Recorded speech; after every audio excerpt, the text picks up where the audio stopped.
I am so tired right now. But I want to make just a quick video and share that I will be posting a video in the next few days. So I ended up getting the Marshall JCM800. It's the 2204, which is the 50-watt version, which I'm actually glad. So what I ended up doing was my buddy Matt owns a guitar shop, music shop in Clifton Park, New York called Parkway Music. So I went there specifically with my Kiesel Aries Custom, my ESP M2 Custom, and my Washburn Ola England Solar guitar, along with a few pedals. So because I wanted to try out the Marshall. So I brought it into one of their rooms and absolutely fell in love with it. The JCM800 sounds like shit by itself. Just with its own gain stage, it's actually not that great. But when you throw a boost into it, and I don't mean an OD808, I don't mean a TS8, TS9, because those were made, those boost pedals, you have to keep in mind, were made in the 80s, and I want to say the TS8 may have been made in the late 70s. So keep that in mind whenever you are wondering if you should use a boost with any of your amps, any of your pedals. I'm a firm believer that if you're going to boost your tone into an amp and you play modern metal, get yourself a modern fucking boost. Jesus Christ.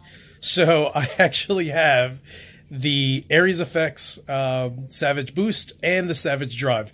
I personally prefer the Savage Drive just because you have more control over it. You can actually play around with your tone a little more. You can cut things out. I just think it's a better pedal than the one knob concept. And of course, the Drive you can actually use and utilize as a boost also. So I've been using the Aries Savage Drive. So I brought that with me, and you know, of course, every fucking video on YouTube with a guy playing a Marshall JCM800 is playing fucking Black Sabbath,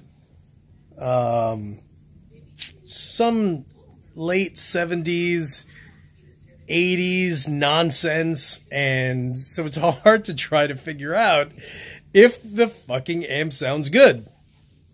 So the good thing is the fact that, you know, I know enough people that have JCM800s, like, and rest in peace, you know, my buddy Javier, who was my first guitar teacher, who was the guitarist of Marauder.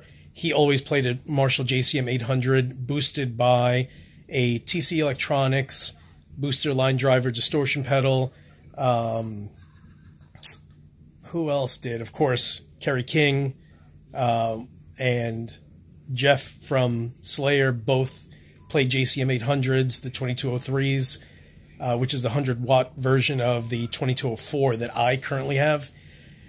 And they boosted theirs. Scott Ian did also. He had a JCM800, boosted the same with the TC Electronics booster line driver distortion. Joe Affey from Maximum Penalty in New York, same thing, JCM800, TC Electronics booster line driver distortion. I actually at one point owned two TC Electronic booster line driver distortions, but it just it's old, you know. It was great for 80s hardcore, 90s hardcore, but now things have changed. You know, you can control your tone much better now than you ever could. So I got rid of those, and now I'm rocking the Savage Drives. For those guys who know that I'm a big Fortin fan, got rid of all my Fortin pedals except the Fortin Zool, which is the noise gate, best noise gate on the market, bar none. Check that out when you get the chance. So I go to the shop with my Savage Drive, and you know, I crank the gain stage. I adjust, I usually put everything as far as EQ. My bass, I started at 3 o'clock. My mid, I start at 9. And my treble, I start at 1 o'clock. So I start from there, and then I play around with it. And those settings sound terrible. They actually sound great with my Randall Diavolo RD 100H, along with my Mesa triple rectifier, even my R&R SLLD dual rectifier clone. Those settings, perfect. With the JCM800, it's doo-doo. So I played around with it and finally got, an awesome tone, and I played around with my Savage Drive, and dude, it was absolutely sick. Like, legit, do I dare say Slayer Rain in Blood? Because that was really heavy, but heavier.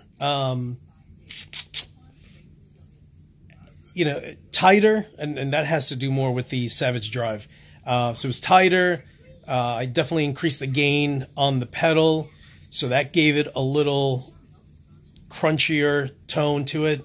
It was absolutely amazing. So in the next few days, I'm actually going to make a video with my JCM800, and it's going to be a chug fest. Not, I'm not going to be playing rock and roll with my JCM800. Yo, I hate guys that do that, bro, so it's funny. So later tonight, I'm going to pick up an Ampeg VL502.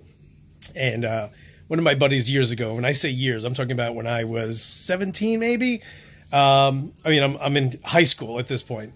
And he ended up having an Ampeg and, the Lee Jackson models. And it sounded sick back then. So here's this guy who's selling his Ampeg. And of course, I'm watching all these videos. Yo, and it's the same thing. Like, everyone's playing rock and roll. Yo, that's an Ampeg. Yo, that thing was made for heavy playing. I mean, how many hardcore bands and metal bands used the Ampeg VL in the late 80s, early 90s? Lee Jackson was the Mike Fortin of his day. And so I can't wait to get that and play around with it and make another video with that.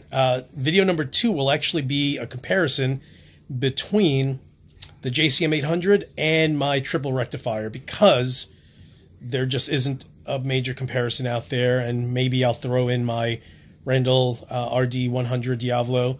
And then, of course, after that, I'll create a video with my Ampeg. So that'll be awesome. It's hard to get a good Ampeg, but I remember as a kid, those things were absolutely awesome. Don't make fun of me, all you old guys like me that remember the fur-coated Fender M80, which I actually have a half stack of.